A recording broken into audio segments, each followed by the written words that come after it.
পাবনার ঈশ্বরদী উপজেলায় ৮টি কুকুরছানাকে বস্তাবন্দি করে পুকুরে ফেলে হত্যার হৃদয় বিদারক ঘটনাটি সারা দেশে ইতিমধ্যে তীব্র নিন্দা এবং আলোড়ন সৃষ্টি করেছে। সামাজিক যোগাযোগ মাধ্যমে এই নির্মমতার ভিডিও এবং তথ্য ছড়িয়ে পড়ার পর জনমনে ক্ষোভ দেখা দেয়। ঘটনার প্রেক্ষিতে সরকারি বেসরকারি উদ্যোগে দ্রুত ব্যবস্থা গ্রহণ করা হয় এবং দায়ের করা মামলার পরই পুলিশ অভিযুক্ত নারী নিশি রহমানকে গ্রেপ্তার করেছে।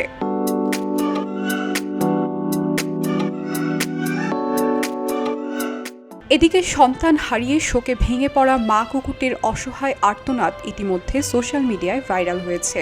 সন্তানদের হারানোর গভীর মানসিক আঘাত ও ব্যথায় কাতর এই প্রাণটির পাশে দাঁড়িয়েছে স্থানীয় প্রশাসন, প্রাণী সম্পদ বিভাগ এবং প্রাণীপ্রেমী সংগঠনগুলো। ফাউন্ডেশনের চেয়ারম্যান রাকিবুল এমিল, উপজেলা প্রাণী সম্পদ কর্মকর্তা, ভেটেরিনারি সার্জন, ঈশ্বরদী থানার ওসি, এএসপি এবং স্থানীয় সাংবাদিক এবং অসংখ্য প্রাণীপ্রেমী ঘটনাস্থলে উপস্থিত হয়ে মা কুকুরটির যথাযথ চিকিৎসা এবং মানসিক সেবার ব্যবস্থা করেন। গতকাল রাতে তারা পাবনা গিয়ে কুকুরটিকে স্নেহে আলিঙ্গন করেন এবং তার বর্তমান অবস্থা পর্যবেক্ষণ করেন। উপজেলা প্রাণী সম্পদ কর্মকর্তার তত্ত্বাবধানে মা কুকুরটি এখন পূর্ণ চিকিৎসা, খাবার এবং প্রয়োজনীয় মানসিক সহায়তা পাচ্ছে।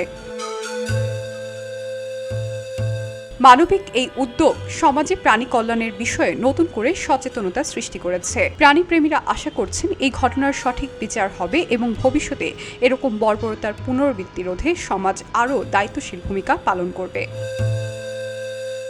শাইনি আলম চৌধুরী, খবরের কাগজ। খবরের কাগজ, নিখাদ, নির্ভীক, নিরপেক্ষ।